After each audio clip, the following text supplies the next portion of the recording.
دوستان عزیز سلام عرض میکنم. من عباس میلانی هستم. خیر مقدم میگم به همه شما که از هر جای جهان به ما پیوستید، به ویژه به سرکار خانم محمدی که از تهران به ما میپیوندند، از ایران به ما میپیوندند، و به آقای دکتر جلال رجالی که از آمریکا به ما میپیوندند. هر دوی این مهمانان عزیز در مفهوم واقعی مستغنی از معرفی هستند. من چند کلمه‌ای در مورد هر کدام خواهم گفت، نه در معرفیشون بلکه در وصف جایگاهشون.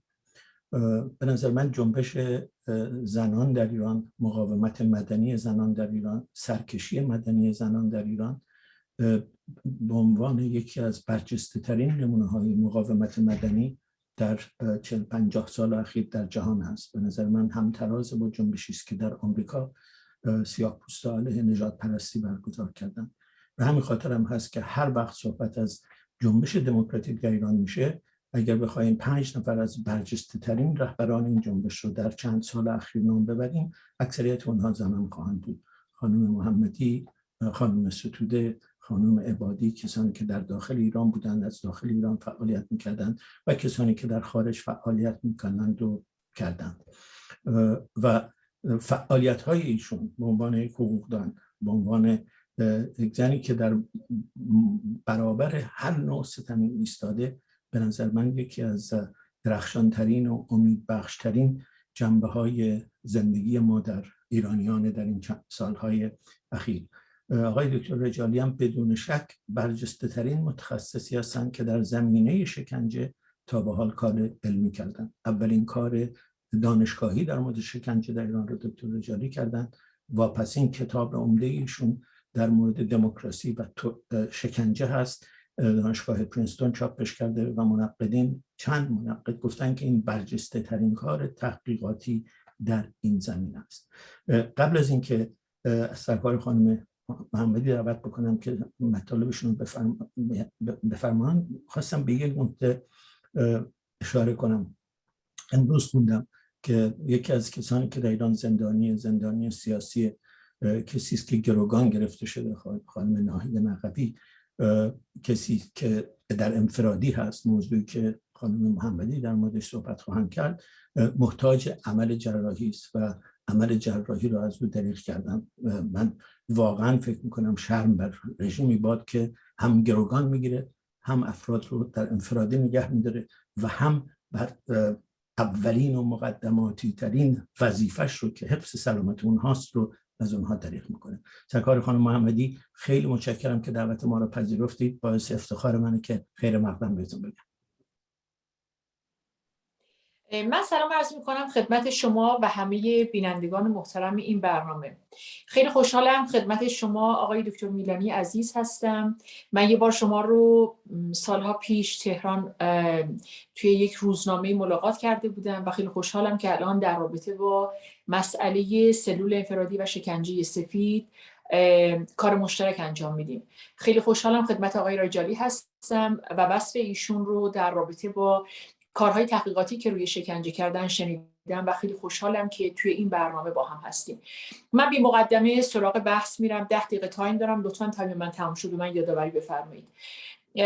اینکه چرا من سراغ سلول انفرادی رفتم و چرا انقدر اصرار دارم در واقع تو این وضعیت ایران که شما شاهد هستید، ما شاهد اعدام ها هستیم، کشتارها هستیم، وضعیت بسیار نگران کننده زندانیان هستیم. ما هفته گذشته 2 نفر رو در زندان ها از دست دادیم. 1 نفر در بند عمومی زندانی عادی بود، آقای حاتمی، و همینطور آقای شاهین ناصری که از قضا چون توی سلول انفرادی کشته شد، من فکر میکنم که مناسبت داره یادی بکنیم از ایشون. نوید افکاری هم در سلول های انفرادی نگهداری شد، اعتراف سنگینی از نوید افکاری گرفته شد، گویی که بعدها حتی در دادگاه بارها اعلام کرد به قاضی که اون اعتراف تحت شکنجه بوده اما پذیرفته نشد. آقای شاهین ناصری یکی از شاهدان این ماجرا بودن و شهادت میدادن که نوید تحت شکنجه این اعتراف رو کرده و خودش هم توی سلول انفرادی از بین رفت. اینکه من خودم سال 1380 اولین تجربه سلول انفرادی رو داشتم و از همون موقع بر اساس تجربه‌ای که داشتم به این نتیجه رسیدم که نگهداری یک انسان در سلول انفرادی نقض تمام حقوق یک انسان هست. اگر انسان نیاز به هوا، نیاز به نور، نیاز به مجالست با یک انسان، نیاز به رفتن دستشویی، نیاز به رفتن به حمام یا خوردن آب یا خوردن غذا داره که این از بدیهیات هست، در سلول انفرادی از بدیهیات شروع میکنن. یعنی از زمانی که هر انسانی هویت و شخصیتی داره، تعریفی از خودش داره، نوع پوششی که داره، گفتگویی که داره، برنامه روزمره‌ای که داره و همه اینها رو توی سلول انفرادی در پله اول از فردی که در محبوس در سلول انفرادی هست حذف میکنن و من بار دوم و بار سوم به کارکرد هر کدوم از این ویژگی های سلول انفرادی بیشتر پی می بردم و می فهمیدم که چه نقشی توی اون شکنجه‌ای که میخوان اعمال کنن ایفا میکنه. بله، وقتی که شما برای حفظ شخصیت و هویت خودتون که سبک زندگیتون، سبک پوششتون، فکر کردنتون، کتاب خوندنتون، روزنامه مطالعه کردنتون، وقت گذرانیتون، همه اینها رو از شما میگیرن، شما رو در واقع آماده میکنن برای پله بعد که همون در واقع شستشوی مغزی هست که در سلول های بازجویی اتفاق میفته. بنابراین بر اساس تجربه خودم به این نتیجه رسیدم که ما میبایستی که با سلول انفرادی مبارزه کنیم و بعد در نوبت دوم من در واقع روایت هایی رو هرچند کوتاه، مثلا من 3 روز فکر میکنم با خانم زینب جلالیان بودم، ولی وقتی روایت اون رو از سلول های انفرادی کردستان شنیدم که زینب میگفت تقریبا بعد زمان رو کامل از دست داده بود، میگفت فکر میکردم بعد از 3 ماه دندونام رو داشتم مسواک میزدم و فکر میکردم مثلا ساعت شاید 12 شاید 1 نصف شبه و میخواستم بخوابم، در سلول باز شد و یه مأمور اومد و گفتش که زینب بیا بیرون. گفتم که الان خوب ساعت خوابمه، فکر نمی کنم بازجویی چیزی باشه. گفته بود نه، اصرار کرده بود که بیا بیرون و زینب از سلول اومده بود بیرون. بعد میگفت وقتی از اون دالون رد شدم به سمت دری رفتم که این در که باز شد من دیدم آفتاب بالای سرم و نه تنها 12 شب نیست، شاید همون 12 ظهره. ببینید این رو شاید الان شما یه جمله از وصف زندگی یه نفر میشنوید، ولی واقعا اون لحظه آدم از این که حتی زمان رو از دست داده، حتی مکان رو از دست داده. عموما کسایی که سلول انفرادی هستن نمیدونن کجا هستن، یعنی بعدن از اونها بپرسید که شما کجا بودی، اونها دقیقاً نمیدونن. من یادم سال 79 80 81 بسیاری از کسانی که توی سلول‌های انفرادی اشرت‌آباد بودن، اونها میگفتن ما ماهای متمادی اصلا نمیدونستیم کدوم نقطه تهران هستیم. بنابراین وقتی یک چنین چیزهایی رو از انسان حذف میکنن، آروم آروم و پله به پله شرایط اعمال شکنجه سفید رو برای انسان مهیا میکنن. وقتی من این روایت ها رو توی سلول های انفرادی شنیدم، اضافه میکنم بهش در کنار سلول من فردی توی سلول بود که من یه چیزهایی از اون خانم توی سلول میشنیدم. بعدها متوجه شدم که در واقع بازجو با نشون دادن این که من به تو علاقمند هستم و از اونجایی که این زن به هیچ چیز دسترسی نداشت، اونجا نه کتاب هست، نه روزنامه، رادیو، تلویزیون، وکیل، خانواده، هیچ کس وجود نداره، در قطع کامل اطلاعات و اخبار و هر چیزی که میتونه قضاوت شما رو و باور شما رو یا تغییر بده یا محکم بکنه و اون رو ازت حذف میکنن. خب آدم دستخوش خیلی از اتفاقات میتونه اونجا باشه، از جمله در واقع این سندرومی که ازش نام میبرن و اون ارتباط و اون وابستگی که فرد به بازجو پیدا میکنه به عنوان تنها کسی که در رو وا میکنه، به عنوان تنها کسی که خبری به تو میده، تو میتونی 2 کلمه باش همکلام بشی. و این فرد باور کرده بود و نهایتا اینکه این فرد اعدام شد. سال 93 من تعداد 7-8 نفر از هموطنان کردمون رو دست‌نوشته هاشون رو گرفتم که توی این دست‌نوشته ها گفته بودن من رو خودم خوندم، دستخطشون بود، از طریق خانواده‌هاشون گرفتم که بیش از 2 سال توی سلول انفرادی بودن و اینها پسرهای جوان خیلی تنومندی از کردستان بودن.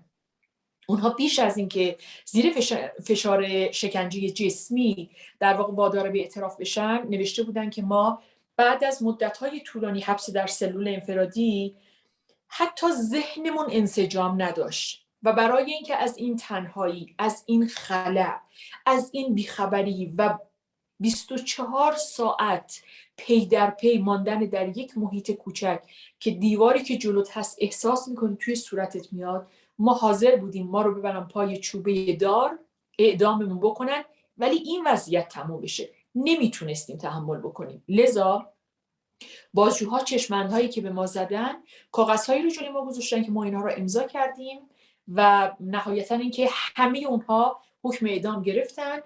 هیچ وقت قضات ایران نمیپذیرن که این اعترافات تحت شکنجه بوده و بر اساس همون اعترافات همه اینها 13 اسفند سال 1393 اعدام شده.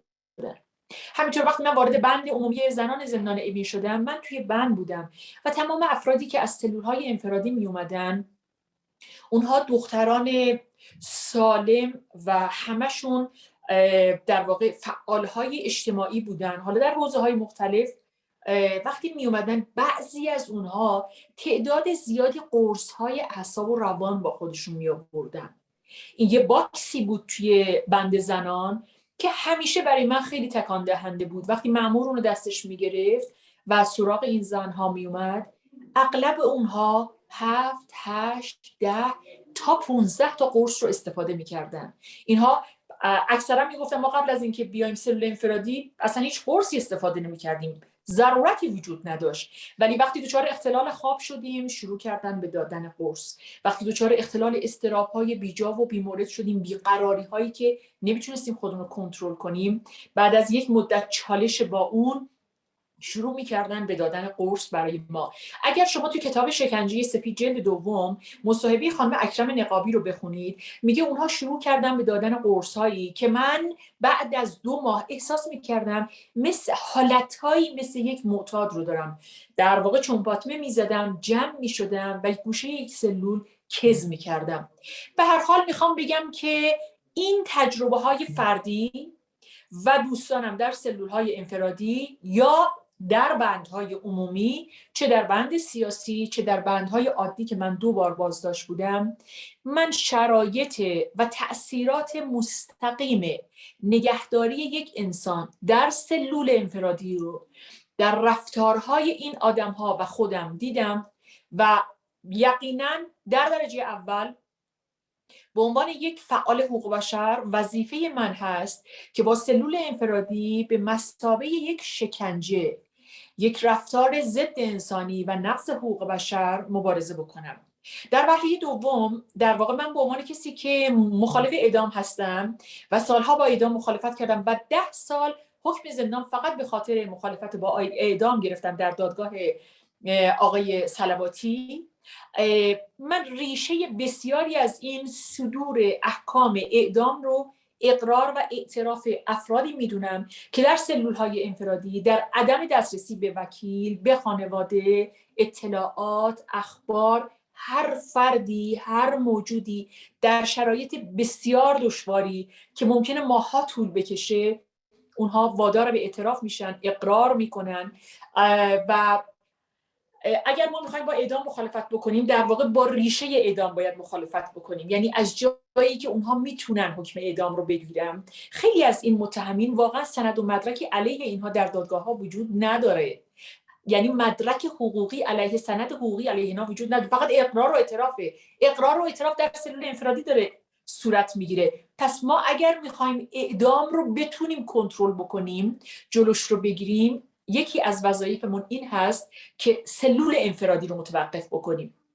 اما نکته سوم، از اونجایی که من از سال 1371 یعنی از زمانی که وارد دانشگاه شدم، در واقع سهم کوچکی در مبارزات مردم ایران برای رسیدن به دموکراسی، حقوق بشر و صلح داشتم. 6 بار بازداشت شدم. هر بار سعی کردم دوباره بتونم در کنار مردم توی این مسیر قدم بردارم. در بسیاری موارد دیدم که سلول انفرادی در واقع یک ترمز، یک بازدارنده برای تداوم فعالیت فعالان مدنی و سیاسی در ایران هست. ببینید کسایی رو که سالهای اخیر رو مرور کنید، کسایی که تو سلولهای انفرادی بودن، اینها تروریست نبودن، اینها تو عملیات مسلحانه بازداشت نشدن. یک روزنامه‌نگار بوده، یک فعال حوزه زنان بوده که نهایتاً مثلا با چند همسری و با حقوقی که مربوط به زنان هست در واقع تلاش میکرده که به دست بیاره و با نقض اون حقوق مخالفت میکرده. چرا باید سلول انفرادی بره؟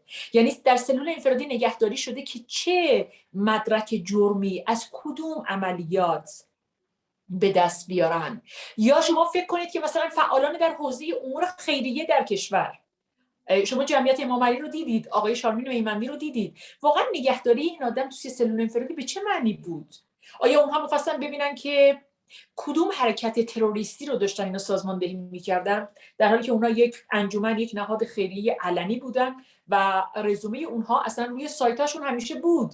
بنابراین من میخوام بگم که از اونجایی که در کشور ایران حکومت ایران یک حکومت استبدادی و سرکوبگر، یک حکومت ضد زن ستیز هست و یک حکومت دینی هست، بنابراین مبارزه و فعالیت در ایران بسیار پرهزینه است. یکی از اون هزینه ها نگهداری فعالان مدنی و سیاسی، صنفی، کارگر، معلم، زن، دانشجو، همه اینها در سلول های انفرادیه و بازجوها و حکومت میدونن کارکرد سلول انفرادی در ایران ترمز فعالیت هاست.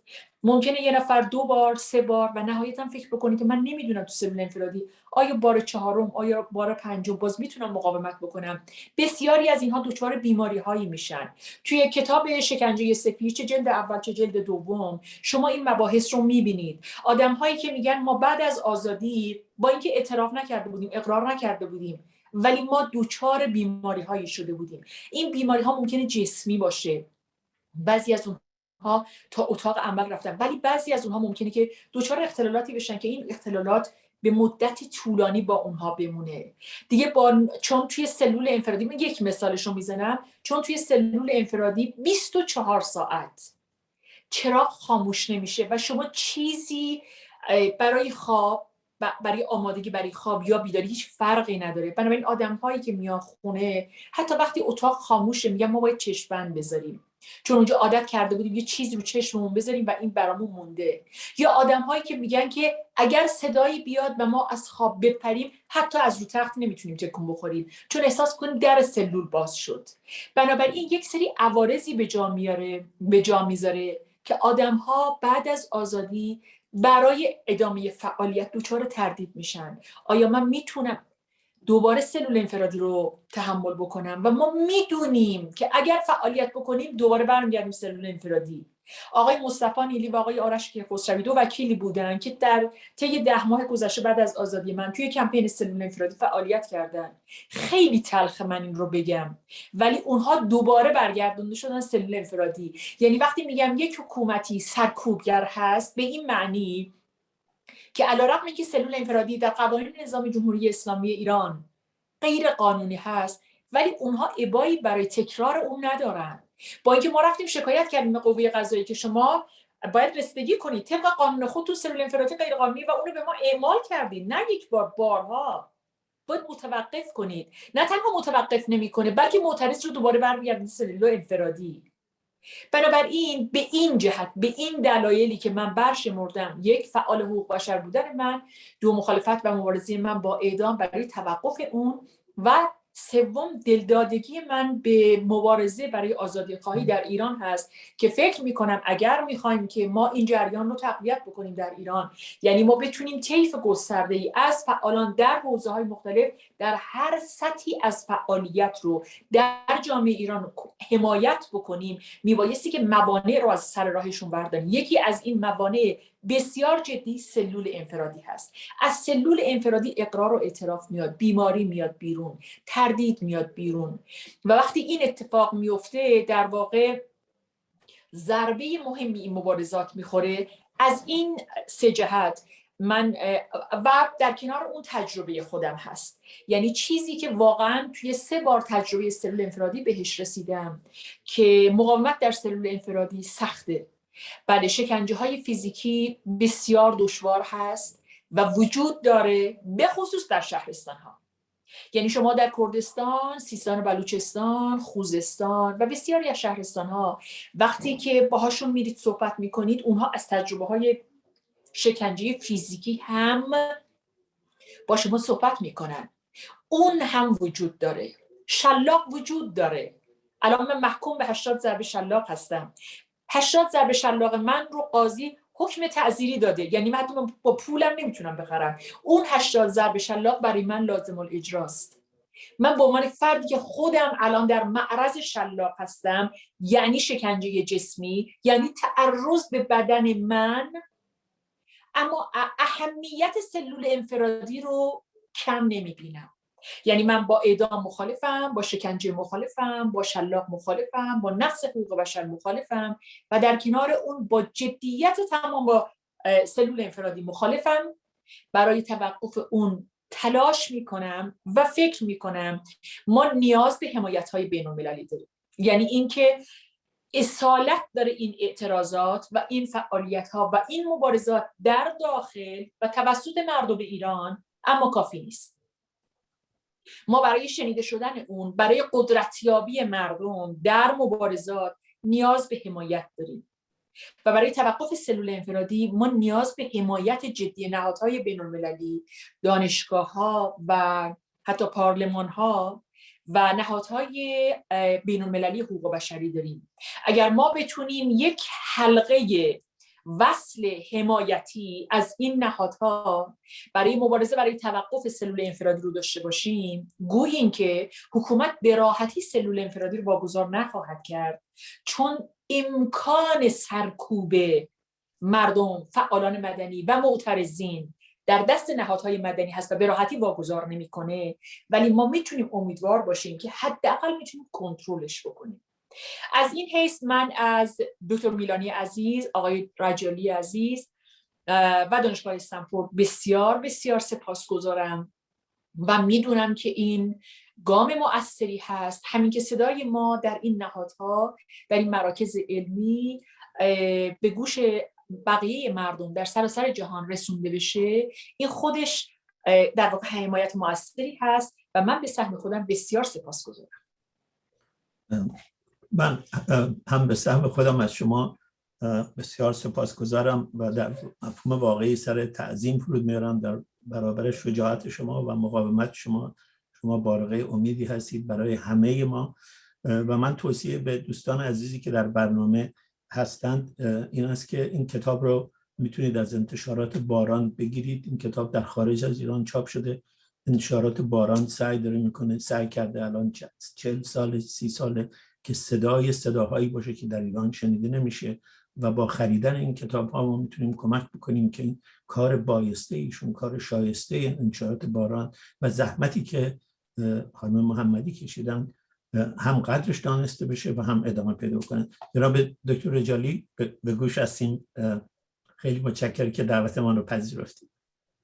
دکتر میلانی عزیز، از دعوت شما برای شرکت در این برنامه خیلی بسیار متشکرم و اینکه با خانم نرگس محمدی در این جلسه گفتگو میکنم بسیار خوشحالم. از زحمات فوق‌العاده‌ای که در دفاع از حقوق بشر در ایران میکشید سپاسگزار هستم. من به طور مختصر در مورد تاریخ زندان انفرادی صحبت خواهم کرد و سپس زمینه پزشکی و روانشناسی آثار این نوع شکنجه را توضیح خواهم داد و در پایان درباره جنبش جهانی علیه سلول انفرادی بحث خواهم کرد. اما فکر نکنم به اونجا برسم، همونجا یه خورده وای میسم و اجازه بدم که سوالات مختلفی که پیش بیاد. سلول انفرادی دارای 5 شرط ویژه است. اول اینکه در آن فرد از جمعیت عمومی زندان جدا می شود. دوم اینکه مسئولان تماس فردی را با اجتماع محدود میکنند. سوم اینکه این تماس یک نواخت و قابل پیش بینی است. چهارم ایزوله کردن فرد در هر روز بین 22 تا 24 ساعت ادامه دارد و تنها فرصت‌های محدودی است برای ورزش و جابجا شدن زندانی وجود دارد. و پنجم، زندانی نمی‌داند که زندان انفرادی به پایان می‌رسد. اولین سلول‌های که مخصوص زندان انفرادی ساخته شده در ایالات متحده آمریکا بودند. در سال 1773 به عنوان بخشی از اصلاحات زندان در آن زمان شهر فیلادلفیا زندان خیابان والنات را ساخت. اولین سلول انفرادی 2 متر در 2 متر و سقف‌های 3 متری داشت. در این سلول‌ها قرار بود زندانیان افکار خود را به درون معطوف کنند و در مورد خدا فکر کنند و از جنایت توبه کنند و از عنوان یک شهروند با اتحاد اخلاقی به جامعه بازگردند. در ایالات متحده این سیستم دوام نیاورد. یک سیستم جدید جایگزین این سیستم شد، جایی که زندانیان در سکوت با هم کار می‌کردند. اما در سال 1983 ایالات متحده آمریکا دوباره سلول‌های انفرادی را معرفی کرد. زندان‌هایی که سوپرمکس نامیده می‌شود. 50 زندان در ایالات متحده وجود دارد و بیش از 80,000 نفر در نوع انفرادی هستند. شدیدترین نوع زندان سوپرمکس در فلورنس کلرادو است که دارای 400 زندانی است. حجره انفرادی در این زندان 2 متر در 3.5 متر است و هر سلول دارای یک بستر بتونی است. همانطور که می‌بینید این سلول از نظر ابعاد شبیه به سلول اولیه 250 سال پیش است.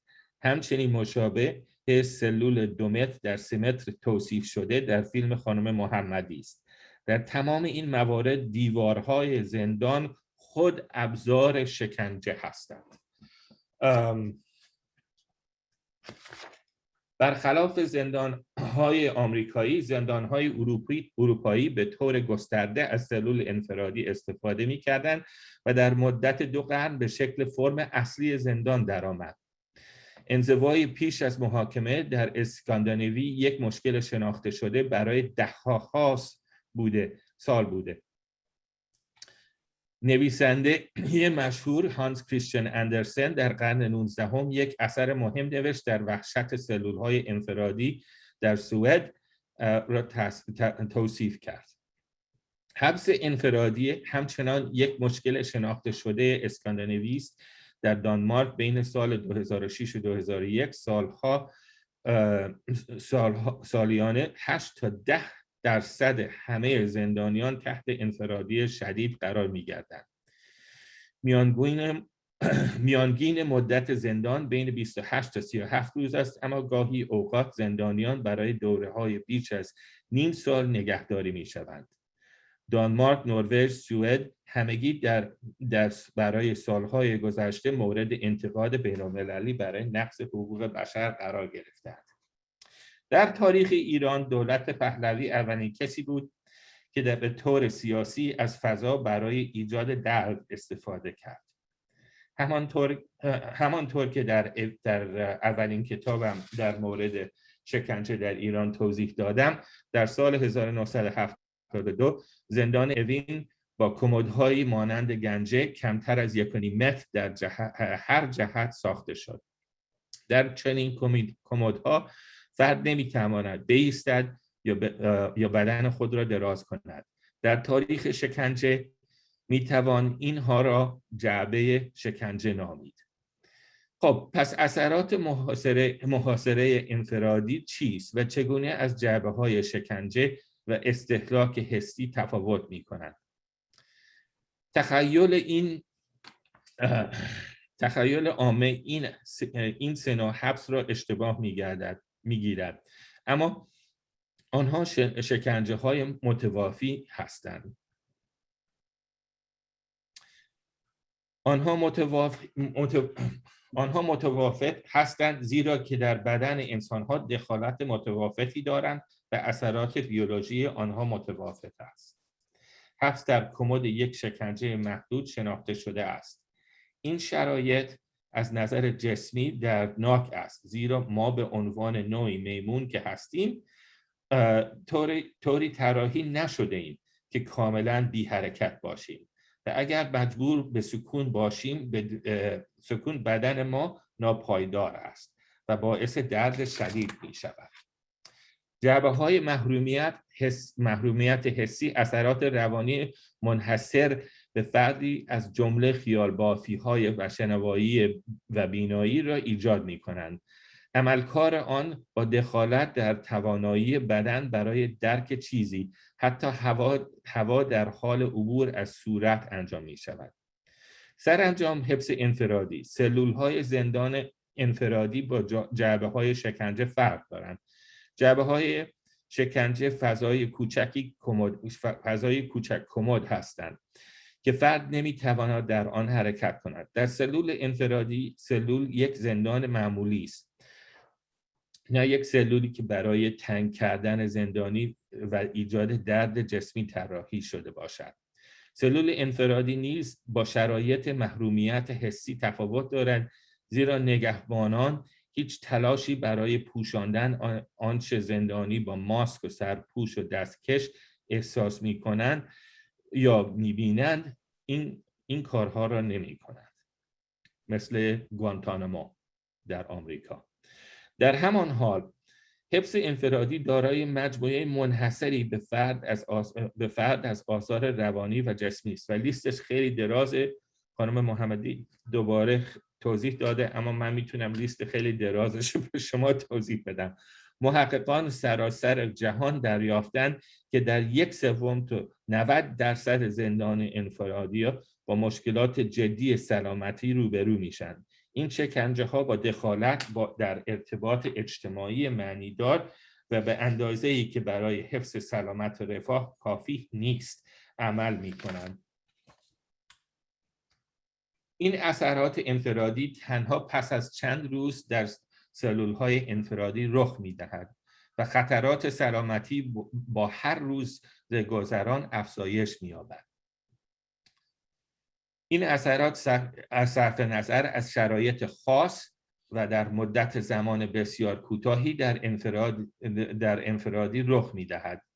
این موارد در سراسر جهان و در طول زمان ثبت شده است و بدون توجه به سلامت قبلی زندانی رخ می‌دهد.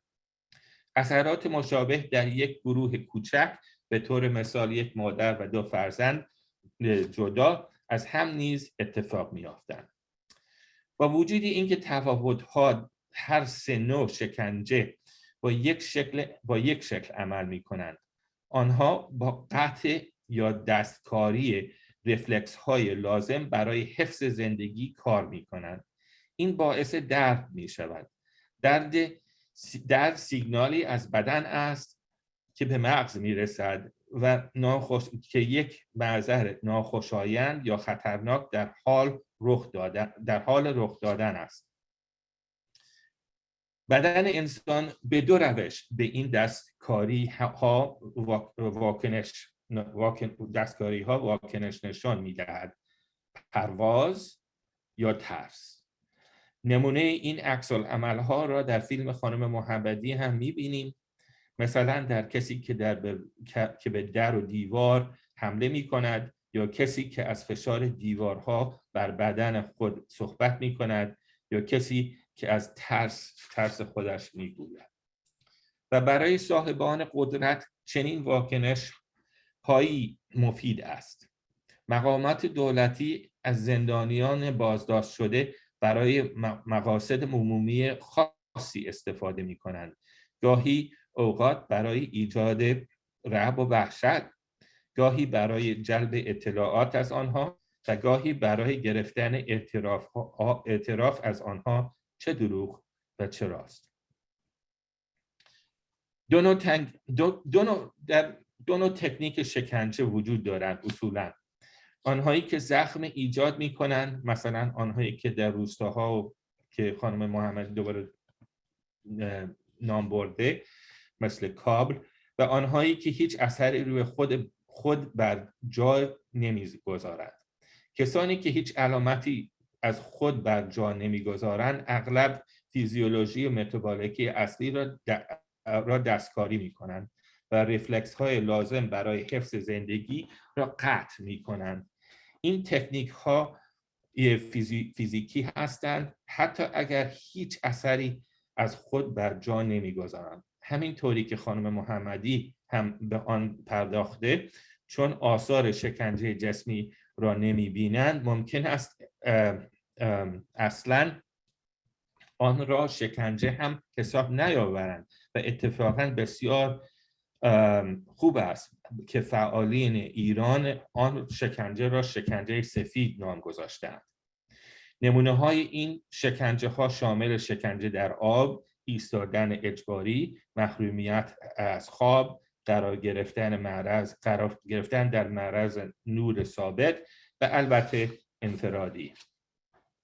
در واقع همانطوری که در کتاب دوم در مورد شکنجه ثبت کرده ام، شکنجه های پاک یا شکنجه های سفید در قرن 20 بسیار رایج شده اند در دنیا و اغلب به صورت ترکیبی مورد استفاده قرار می گردد که به عنوان مثال سلول های انفرادی اغلب با چراغ های روشن و کمخوابی ترکیب می شوند، مانند مورد زندان های استالین. دولت ها به دو دلیل شکنجه های پاک را دوست دارند. مردم به آنچه که می‌بینند اهمیت بیشتری می‌ذارند تا آنچه که راجع از آن می‌شنوند. و درک اینکه چگونه شکنجه سفید دردناک است دشوار است. بسیاری از مردم تنها زندگی می‌کنند. تنها بودن در یک اتاق مگر چقدر دردناک است. قصد دولت در اینجا ایجاد درد برای زندانی است و این شرایط ناظران را در شک و شبه نگاه می‌دارد تا در واقعی بودن این شکنجه تردید کنند. همچنین مقامات دولتی برای سازمان‌های حقوق بشر مشکل ایجاد می‌کنند. آنها نمی‌توانند به راحتی آنچه که اتفاق افتاده را ثبت کنند. بنابراین مقامات دولتی می توانند بدون تبلیغات ناخوشایند معمول شکنجه کنند. این به دولت ها اجازه می دهد که زندانیان را بیشتر هراسان کنند در حالی که مردم شرایط بی اطلاع هستند. در علوم اجتماعی ما به این شرایط بازدارندگی خاص میگوییم، در حالی که شکنجه عمومی برای مثال شلاق عمومی نمونه از بازدارندگی عمومی است. همه میدانند چه اتفاقی میافتد و همه میترسند. با این وجود این استراتژی دولتی جنبش حقوق و حقوق بشر در جهان را از مبارزه علیه سلول انفرادی باز نمی دارد و در این زمان پروتکل استانبول که در سال 2007 از دست متخصصین بزرگ پزشکی و حقوق بشر و پزشکای مختلف ارسال شد. من همینجا وای میستم و دیگه سوالهای مختلفی حتما هستن، اما انشالله من تا یه حدی یه خود بیشتر تاریخ دنیایی دور این شکنجه به خصوص توضیح دادن. خیلی ممنون شما برای وقت شما. خیلی ممنون از آقای دکتر رجالی. ایشون در ضمن به تأکید من و به اصرار من قرار شد فارسی صحبت کنن، گفتن که من میخوام انگلیسی صحبت کنم، گفتم جلسه‌مون به فارسیه، صحبت فارسیشون کردم و خیلی توضیحات جالبی دادن. اگه اجازه بدید بپردازیم به سوال‌ها، چون چندین سوال هست الان، من بعضی از اینا رو بهشون میپردازم. اگر به سوالتون پرداخته نشد من شرمنده هستم. ما سعی میکنیم این سوال‌ها رو هایی که بهشون وقت نکردیم برسیم خدمت خانم محمدی بفرستیم که خودشون اگه تصمیم گرفتن بهشون جواب بدن. موافق هستین خانم محمدی اگر سوال‌هایی رو نتونستیم خدمتتون بفرستیم؟ چندین نفر در واقع سوال ننوشتن، بلکه خواستم که من از طرف اونها به شما بگم که متشکرم از همه زحماتی که شما میکشید و تحسین میکنن همه کارهایی رو که شما میکنید و براتون آرزوی موفقیت و سلامت و فراغت از شلاق و از زندان و از تهدید و خیلی ممنون از لطفتون. مرسی. چند نفر پرسیدن که آیا شما اسناد و در واقع شاید آقای رجالی هم در این مورد بتونن جواب بدن، آیا این اسناد مربوط به این شکنجه ها و اینا رو شما در اختیار سازمان ملل و کمیسیون حقوق بشری که مسئول رسیدگی به وضع حقوق بشر در ایران هست قرار دادید یا نه؟ آقای دکتر رجالی، من با اجازهتون یه توضیح مختصر بدم بعد شما بفرمایید. ببینید، ما از سال 1382 در کانون مدافعان حقوق بشر روی مسئله سلول انفرادی تمرکز داشتیم. من یادمه که ما یک مصاحبه مطبوعاتی ترتیب دادیم و دقیقاً خاطرم نیست سفرای کدوم کشورها، ولی چند نفر سفیر هم تو نشست ما بودن. اون سالها ما نمایندگان رسانه‌های خارجی رو هم داشتیم، مثل رویترز و BBC و آسوشیتد پرس، اینا داشتیم و اونها همه توی جلسه ما بودن و ما اونجا دعوت کردیم از چند نفر از افرادی که در واقع این شکنجه رو تحمل کرده بودن و اونها اومدن و در مورد این شکنجه صحبت کردن. خب این کار در واقع رسانه‌ای و عمومی ما بود که اطلاع رسانی کردیم و بعد بر اساس همون ما در کانون مدافعان حقوق بشر چند تا بیانیه دادیم. من یادم هم کانون مدافعان حقوق بشر هم در سال 87 و 88 به خصوص بعد از وقایع 88 همزمان ما نامه‌هایی برای کمیساریات حقوق بشر در سازمان ملل نوشتیم و در رابطه با بکارگیری شکنجه سفید، سلول‌های انفرادی، اعترافگیری‌ها و اعدام‌هایی که بر اساس اونها صادر میشه موضع‌گیری کردیم و ما همون موقع شروع کردیم به در واقع مستند کردن این روایت‌ها و این تجربه‌ها. ولی وقتی که سال 1387 دی ماه در کانون رو بستن، ما بسیاری از اسناد و مدارکمون داخل کانونمون و حکومتون رو پلم کرد و ما هیچ وقتی دسترسی به اونها نداشتیم. به همین دلیل من مجدداً سالهایی که توی زندان بودم شروع کردم به مستندسازی و در واقع تجربه زیسته و روایت افرادی که تو سلول‌های انفرادی بودن و این رو به صورت کتاب اول به کتاب دوم در آوردم. ولی تا جایی که میدونم بیانیه‌های ما برای نهادهای حقوق بشری و سازمان ملل در رابطه با سلول انفرادی ارسال شده. اما ما یه اقدام دیگه‌ای هم کردیم توی این 10 ماه بعد از آزادی. ما با دوستان یک کمپینی رو داشتیم که در واقع شکایت خودمون رو به شکل رسمی به دفاتر قضایی در ایران میدیم و اعلام میکنیم از چه تاریخی تا چه تاریخی توسط چه نهادی با دستور کدوم بازپرس در شهرستانها، در زندانها و در تهران ما این رو ثبت کردیم. تا الان 75 مورد رو ثبت کردیم. حالا من همینجا میگم که در واقع تا الان حتی یک موردش مورد رسیدگی قرار نگرفته و دادگاه ها به این شکایت ها رسیدگی نمی کنن و گام بعدی باید ببینیم که با این شکایت هایی که توسط قوه قضاییه جمهوری اسلامی را رسیدگی نمیشه در واقع ما چه دادخواهی رو میتونیم ادامه بدیم. من در مورد چند تا سوال در مورد بعضی از اشاراتی که شما کردید من اونم مطرح بکنم. خود منم اون سوال داشتم. آیا انفرادی در دانمارک مثلا یا در نروژ، جایی که قانونمنده، یه رژیم دموکراتیکی داره، قابل قیاس با انفرادی در ایران؟ هر دو به نام انفرادی هستن، ولی من تصاویر سلولای انفرادی دانمارک رو دیدم، به نظرم متفاوت بود. آیا واقعا همونه که شما میگید خیلی کوچیک و با شکنجه و تهدید همراه یا فقط انفرادی هم؟ تا اونجایی که من خب اولا بذار بگیم که از نظر خب اول اثرات انفرادی رو نام ببریم که ببینیم که تا چه حدی اینا با اشکالاتی که زندانیان ایرانی با هم سراسر میکنن اینا رو یه خود توضیح کنم.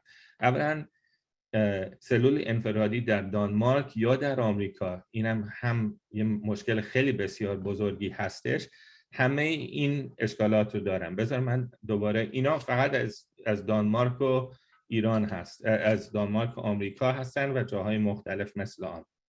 اولا از نظر روانی، گیجی، دست دادن حافظه و اختلاف تمرکز، خیال بافی، درصد بر اساس مطالعات تقریبا دیگه چی، واکنش های احساسی شامل افسردگی و اضطراب، مشکلات تاکعه های ببخشید فارسی من انقدر خوب نیستش که میتونم اینا رو به طور دقیقی بفهم، اما خاصه های تاکعه های غیر قابل کنترل، تقیانه های خشونت آمیز و خودزنی و بیحالی، بیخوابی و بین رفتن هویت، روانپریشی و تمایلات در خودکشی است. اینا اشکالات زندانیان آمریکایی و اشکالات دانمارکی هستند. در ضمن سردرد از نظر جسمی، سردردهای شدید یا مداوم در نزدیک به 0.5% زندانیان حساسیت بیش از حد به محرک‌ها مثل نور یا صدا، دردهای مختلف بدن و ماهیچه‌ها و کاهش وزن بین 2 تا 4 کیلوگرم می شود. یعنی این اشکالات فرقی نداره اگر شما زندان شما حبس انفرادی باشید، در هر جای دنیا این اشکالات میان. نه تنها آن، اما مردمی، ما اتفاقا نمره هایی داریم برای سلول هایی که مردم عادی مثلا در فضا یا زیر دریا، اینا که همشون در کاملا در حالشون از همه بهترن، یعنی که ما اینا رو که انتخاب میکنیم که میفرستیم به این جاها معمولا حالشون قرار خوب باشه، اما اینها هم تقریبا همشون این اشکالات رو پیش میاد. یعنی تا که شما یه انسان را در یه سلول انفرادی بذارید تمام این چیزا پیش بینی میشه. یعنی درسته که، اما فرقش اینه تا حدی که سلول یه پنجره داشته باشه، این یک مهمه که اگر آدم میتونه از بیرون مثلا نور رو ببینه یا میتونه یه ماهی ببینه مثل سلول زیردریایی یا میتونه فضا یا ستاره ها رو ببینه، این خیلی اثر عظیمی میکنه بر کسی که توی سلول انفرادی است. دوما چیزی که جالب هستش اینه که ما میدونیم که let me see if I can say this more properly in Farsi. باید به انگلیسی بگید من ترجمهش کنم. من میتونم. یک یافته مهم دانشمندان این است که شدت ضربه با شدت آسیب ارتباط ندارد.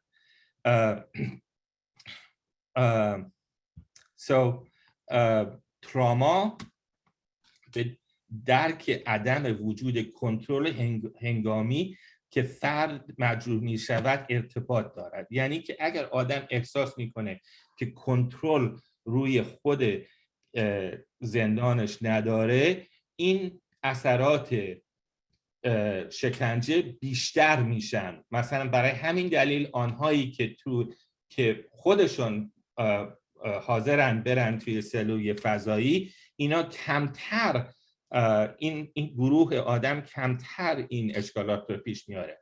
اما چیزی که مهمه این که سلول انفرادی اگر اجباری باشه مثل زندان، هر کسی که توش باشه این اشکالات رو پیش میگیره و تا یه حدی اینا رو میتونه کمتر کنه، مثلا یه پنجره گذاشتن. اما یادتون باشه خیلی ها از این سلول های انفرادی مثلا سلول سوپرمکس نه پنجره دارن و نه تلویزیون دارن. این هم یه راه دیگه است که مردم تلویزیون میذارن توش. اما تا اونجایی که من میدونم، اگر راستش اگر می‌خواستیم به طور دقیقی درباره این چیزا صحبت کنیم، 7 نوع سلول انفرادی هست، اما همشون این اشکالات رو پیش میارن. آقای محمدی، دو سوال در واقع به هم پیوسته وجود داره. یکی از دوستان نوشته که ایران ظاهراً به قاعده 44 مندلا متعهد شده. قانون 44 مندلا ظاهراً میگه که هیچ کسی رو بیشتر از 15 روز نمیشه در انفرادی نگه داشت. ایران اعلام کرده که به این میپیونده. آیا هیچ نشانی هست که هرگز به این عمل کرده؟ و سوال مرتبط با این است که آیا این تلاش برای جهانی کردن این جنبش در رژیمی که گوشش خیلی به فشارهای بین‌المللی بدهکار نیست موثره؟ آیا میشه تصور کرد که در نتیجه این شعارها این رژیم دست از این نوع شکنجه سفیدی که شما با درخشانی وصفش کردید برداره؟ این دوتا در واقع دو روی یک سکه یک سوال هستن. ببینید، من یه توضیح خیلی کوتاهی میدم در رابطه با تفاوت سلول‌های انفرادی در ایران با سایر نقاط جهان. ببینید، سلول انفرادی به چه منظور به کار برده می شود هم خیلی مهمه. یعنی این که شما فرض کنید ما تو قوانین ایران هم داریم، اگر که داشتیم، الان نه، اگر که فردی مرتکب تخلف در بند عادی میشد، اون رو تنبیهی میفرستادن مثلا 15 روز یا 20 روز توی سلول انفرادی. اما کسی که در بدو بازداشت با یک فضای مبهم بلا تکلیف، اینکه چرا تو سلول هستم، چقدر توی سلول میخوام بمونم، هیچ ددلاینی برای شما نمیذارن، همه چیز مبهم و معلقید، شما بلا تکلیفین. و وقتی که شما تحت فشار بازجویی قرار میگیرین، دکتر رجالی عزیز، شما این پارامترها رو در رابطه با سلول‌های انفرادی ایران باید در نظر بگیرین. درست، یعنی اینکه وقتی قبول دارم. بله، من قبول دارم چون وقتی اعتراف هستش سلول رو بیشتر نگه می‌دارن. این کاملا درست است. در این شرایط سلول 100% کار میکنه، 100% کار میکنه. درست. یعنی شما واقعا دچار یه گنگی، گیجی، بلا تکلیفی، مبهم بودن از فضا و از مکان و از زمان تا سرنوشت خودت رو توش گرفتاری. یعنی توی چاه ویل افتادی، هیچ جور به هیچ جا بند نیستی. میدونید وقتی میگیم سلول انفرادی در ایران، یعنی اینکه بازجو میتونه به شما اصلا شماره تلفن نده، شما هیچ تلفنی در اختیار ندارین، هیچ ارتباطی با بیرون ندارید. ممکنه سلول انفرادی محلی برای تحمل حبس توی امریکا باشه، اونم سلول انفرادی باش مبارزه میشه. ولی وقتی توی ایرانه، ببینید وقتی بازجو، من مثال میارم براتون، من توی سلول بودم، من لباس زیر خواستم چون می‌خواستم ورزش کنم، نمیتونستم. زندانبان به من گفت تو به بازجو بگو اگر اجازه داد ما سوتین رو، لباس زیر رو به تو میدیم. ببینید وقتی یک زندانی احساس میکنه همه چیز میگم، یعنی مطلقاً، اگه بخوای بری هواخوری، شما گفتین توی سلول اونجاها تعریف شده است، شما 2 ساعت تایم ورزش میتونید داشته باشیم یا یه برنامه‌ای هست. در سلول‌های انفرادی ایران مطلقاً برنامه‌ای نیست، همه چیز تو دست بازجوه. اگه دلش نخواد شما هواخوری نمیرین. من تو سلول انفرادی سال 80م از وقتی وارد سلول شدم اصلا هواخوری وجود نداشت، من تو سلول همجور نشسته بودم. هواخوری وجود نداره، حمام رفتن به اراده بازجو، دستشویی رفتن 3 بار میتونن در رو وا کنن تو بری و بیای. اگه بازجو بگه 5 بار 5 بار باز میکنن، اگر نه نمیکنن. شما هر چی، وقتی میگم هر چیزتون معطوف به اراده بازجوه، شما وابسته به اون بازجو میشین. بعد اون بازجو به شما چی میگه؟ میگه اگه اقرار و اعتراف نکنی من شرایط ادامه میدم. اینجاست حرف من، اینجاست که این آدم تا کی 1 ماه 2 ماه 3 ماه 1 سال بعضیا تا چند سال مگه میشه سلول انفرادی رو تو این شرایط تحمل کرد؟ نهایتا تو به یه جایی میرسی که فکر میکنی فایده ای نداره و برای من اعتراف میکنی. من اون چیزی که میخوام بگم یه تفاوت‌های اینجوری توی ایران هست. ببینید سلول انفرادی در ایران برای اینه که شما ساختارهای ارزشی، فکری، مواضعت رو یا باید بکوبی و دوباره بسازی یا اگر مقاومت میکنی باید این شرایط رو تحمل بکنی. ممکنه پس خیلی مقاومت کردن، البته مقاومت وجود داره، خیلی مقاومت میکنن و میان، ولی من حرف شما رو واقعا بهش تجربی رسیدم. حتی یه نفر اگر بهترین مقاومت رو هم بکنه در مقابل بازجو، هیچی هم ننویسه، اما میاد بیرون آسیب‌های سلول انفرادی رو خورده. سلول انفرادی کار خودش رو کرده. ولی از این حیث چون شکنجه است. آره دقیقاً هر چیزی که شما گفتین درسته. مثلا در سلول‌های ترکیه هم همینطور هستن، یعنی بستگی داره به جایی که دنیا هستش یا دانمارک یا جاهای مختلف. اما این تیکش رو خیلی به آسانی میشه گفت.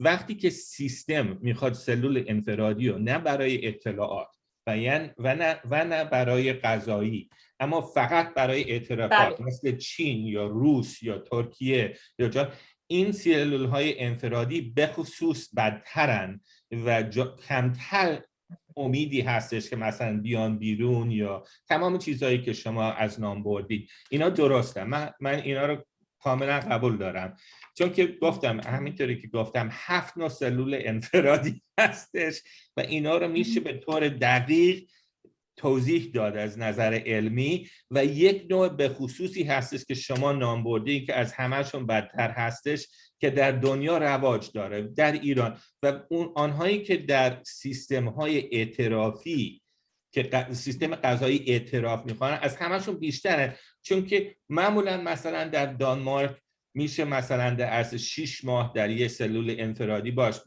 با یه مثلا یه پنجره، یا مثلا پیش از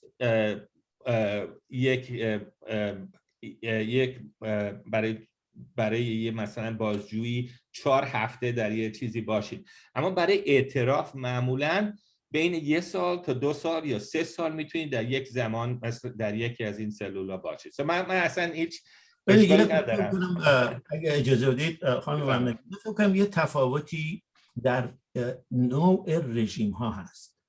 ببینید رژیم ایران یه رژیم شبه توتالیتره.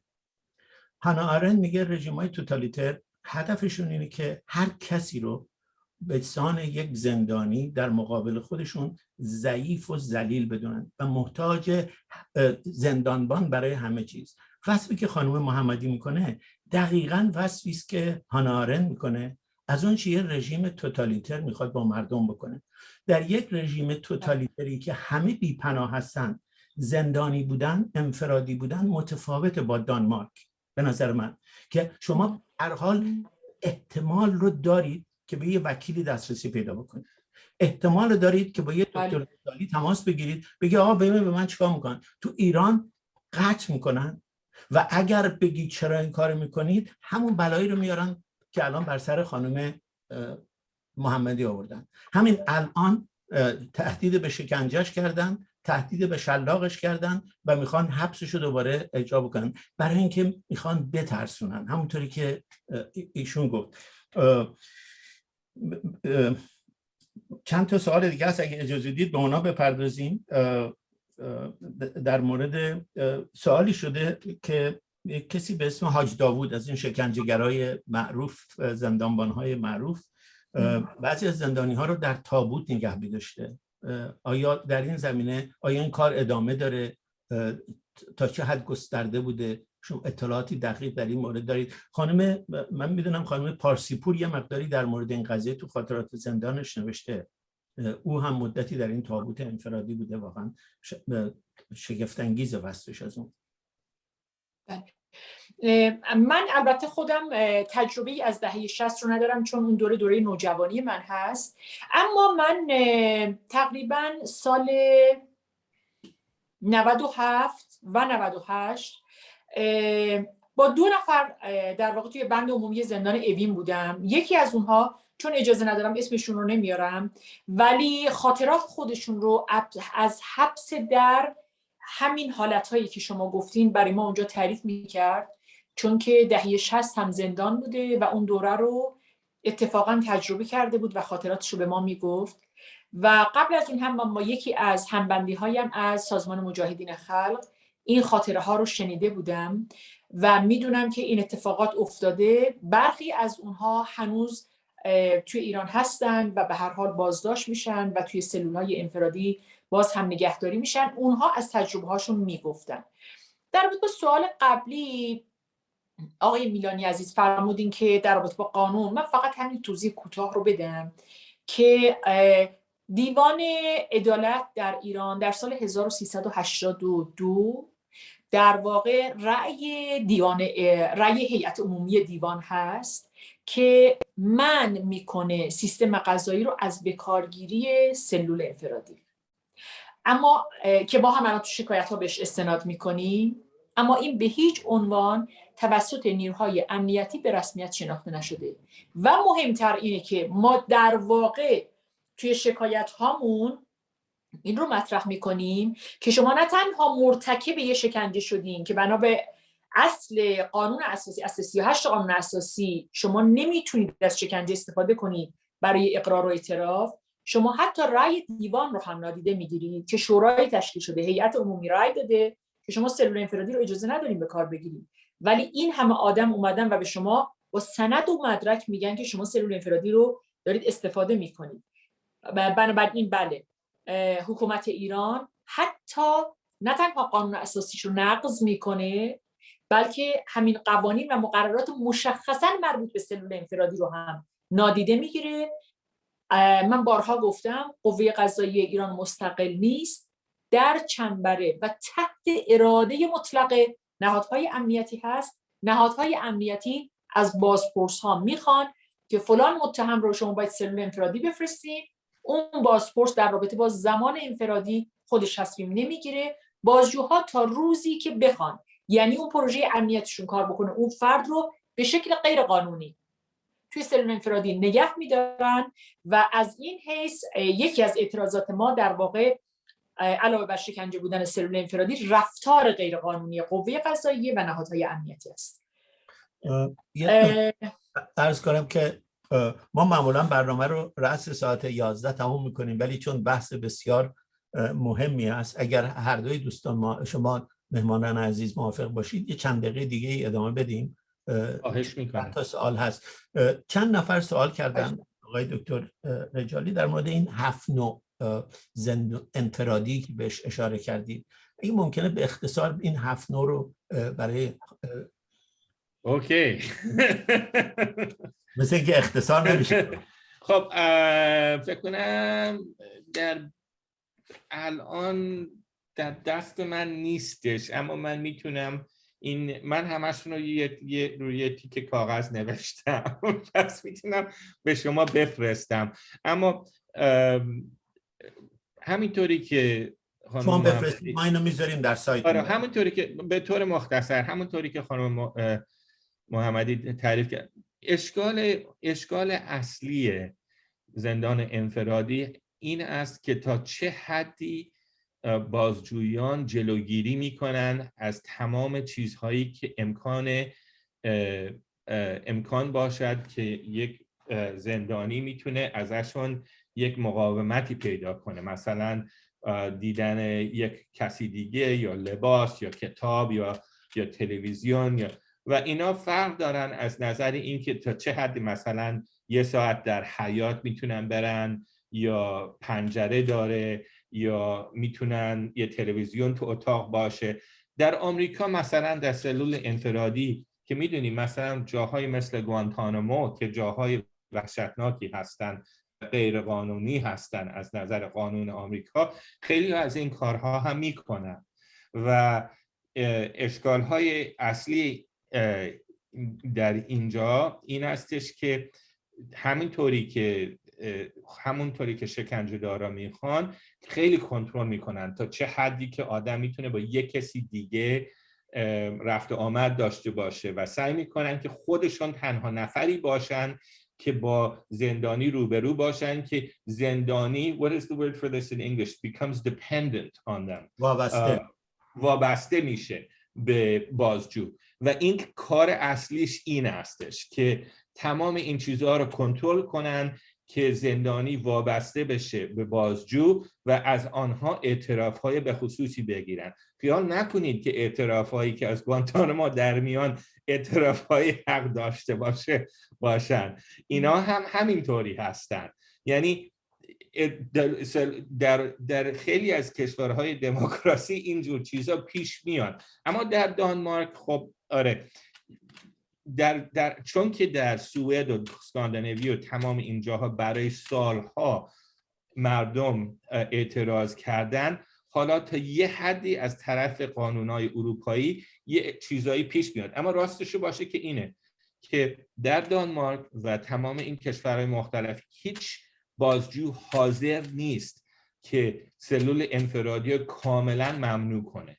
یعنی از نظرشون این چیز خیلی مهمیه و حاضرن دوباره استفاده کنن، مثلا برای یک گروه زندانی خاصی یا برای آنهایی که خیلی دلایل مختلفی زندانیان میارن با اینا. و اشکالش اینه که هر چیزی که مثلا میگم یه تلویزیون میخوام بذاریم تو اتاق، خب تلویزیون چه کار میکنه تا یه حدی؟ اگر تلویزیون میتونی کنترل کنی یا خاموش کنی یا از این حرفا. خب پس حالا من کاغذ رو به شما میفرستم، میتونیم پست کنیم. البته این نکته هم بگم که من فکر می‌کنم گوانتانامو شرم‌آوره، نبایستی انجام بشه، ولی کسی مثل شما حق داشتید در تمام این سالها در مورد گوانتانامو و آدمای دلیلی مثل شما بنویسن و کسی به حبستون ننداخته، از کار بیکارتون نکرده، تهدید به شکنجهتون نکرده. دقیقاً اون کاری که شما دارید در مورد گوانتانامو میکنید خانم محمدی در مورد انفرادی کردن در ایران چند سال حبس بوده. یه تفاوت به نظر من تفاوت مهم هست. خانم محمدی شما اگر مطالبی برای حسن ختام دارید بفرمایید که جلسه رو با کلمات شما پایان ببرید. خیلی ممنون از لطفتون.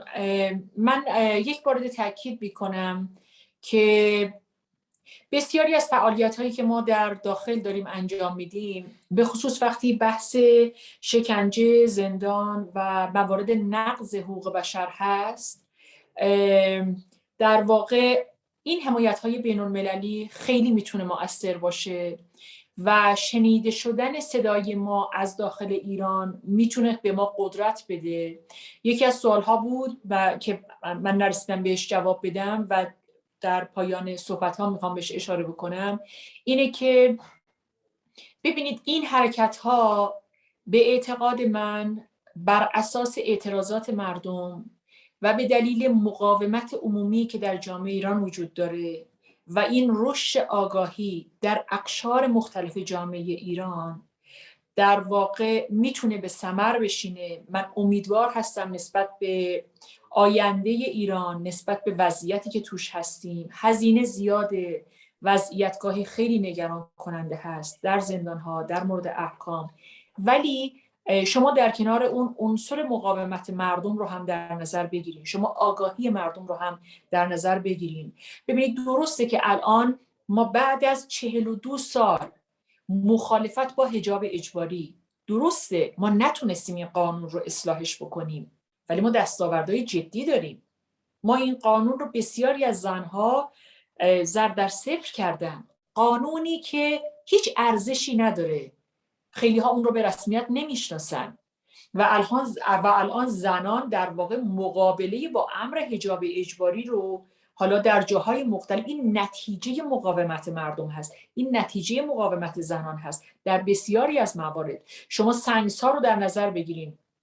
من وقتی زندان زنجان بودم هنوز زنی به جرم سنگسار، به جرم زنا و با حکم سنگسار توی زندان بود.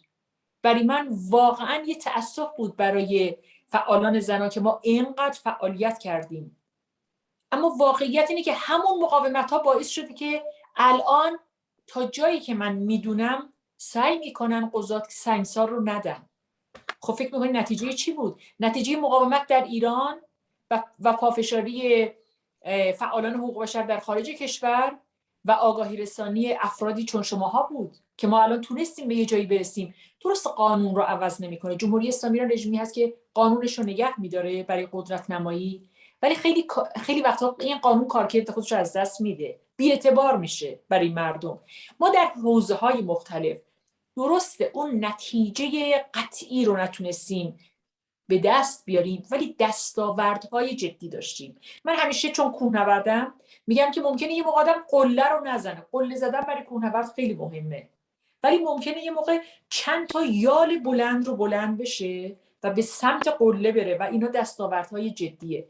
من نسبت به آینده ایران بسیار خوشبین هستم، امیدوار هستم نسبت به تغییر و تحولاتی که در جامعه ایران، در بطن جامعه، در لایه‌های جامعه به وجود اومده. من امیدوار هستم و امیدوارم که بتونیم مقاومت بکنیم، تواناییمون رو زیاد بکنیم. این توانایی ما با حمایت نهادهای بین‌المللی قطعاً افزایش پیدا خواهد کرد و امیدوارم که روزی همه شما رو ما در کنار خودمون در سرزمین خودمون داشته باشیم و بتونیم دستیابی به آزادی و عدالت رو جشن بگیریم. خیلی ممنون از لطفتون. مرسی. خیلی متشکرم از حضورتون. خیلی متشکرم از دکتر رجالی برای اینکه دعوت ما رو پذیرفت. وقتی که با خانم محمدی تماس گرفتم در مورد این برنامه، یکی از تأکیداش در این بود که چون دانشگاه هست ما سعی بکنیم جلسه دانشگاهی بکنیم و حضور آقای دکتر رجالی و این نکاتی که در چشمانداز قانونی و جهانی این مسئله آوردن بحث رو بنای ویژه‌ای بخشید و من خیلی خیلی ازشون متشکرم که دعوت ما رو پذیرفتن و از خانم محمدی که با زندگیشون واقعا به همه ما امید میدن. من هم به آینده ایران بسیار امیدوارم، برای اینکه انسان‌هایی مثل شما در ایران زندگی میکنند و ما رو به آینده‌ای که ایران مستحقش هست، متفاوت از امروزی که واقعا مستحقش نیست، نزدیک بکنه. خیلی متشکرم آقای دکتر رجالی، دوباره خیلی از شما متشکرم. قربون شما. Thank you very much for attending our meeting. We are sorry we went over time, but I think it was a time extremely well spent. خداحافظ. خداحافظ. خیلی ممنون از همتون. آقای دکتر رجالی عزیز خداحافظ. آقای دکتر میلانی عزیز خداحافظ. خداحافظ.